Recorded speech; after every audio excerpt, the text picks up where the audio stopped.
Non, ce n'est pas un conte imaginaire, ce n'est pas non plus une fable du terroir ou un récit invraisemblable. Il s'agit bien d'un vécu que je vais résumer en quelques mots.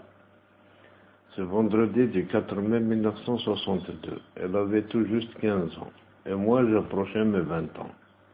Profitant de la période du cessez-le-feu, juste avant la proclamation de l'indépendance, nos parents respectifs nous avaient unis dans un mariage à l'ancienne.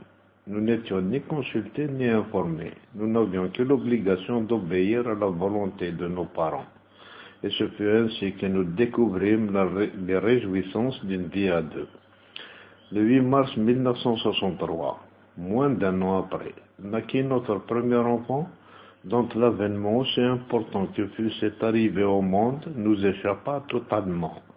Nous assistâmes en tant que spectateurs, mais pas en tant que principaux acteurs d'une scène qui se jouait pour le plaisir des grands-parents adoptifs du nouveau-né. En fait, la levée de rideau avait eu lieu le 12 mai 1947, jour de naissance de ma future épouse. Ma future belle-mère, une maman de plusieurs filles déjà, avait les larmes aux yeux parce qu'elle venait de mettre au monde une fille de trop. Pour la consoler, ma mère lui proposa de m'en débarrasser sur le champ, c'est-à-dire prendre la nouvelle-née et me la destiner alors que j'avais 5 ans.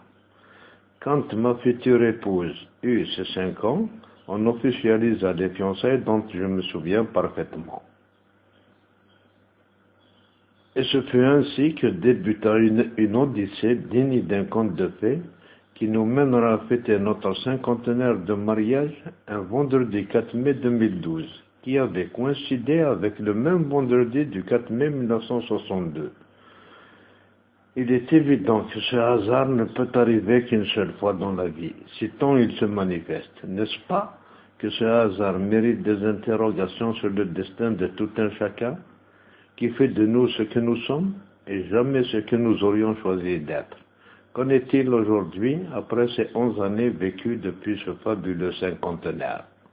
Rien de bien particulier, sauf que les aiguilles de nos horloges continuent de tourner tant bien que mal, dans une ambiance marquée par le poids des ans.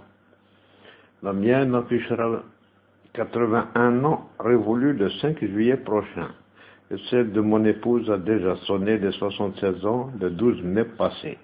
Ainsi va la vie qui nous offre des moments d'allégresse, de béatitude, de bien-être et de prospérité, mais aussi des moments d'angoisse, d'anxiété, d'inquiétude et de tourment. Par ce petit montage, je voulais rendre un vibrant hommage à mon épouse, qui a partagé avec moi 61 ans d'une vie commune. Longue vie à toi, You. Compte sur nos petits-enfants, dont le Benjamin Idirianis a 9 ans. Je formule le vœu d'entendre notre arrière-petite-fille Miral, née cette année, t'appeler You. You, et moi je dis,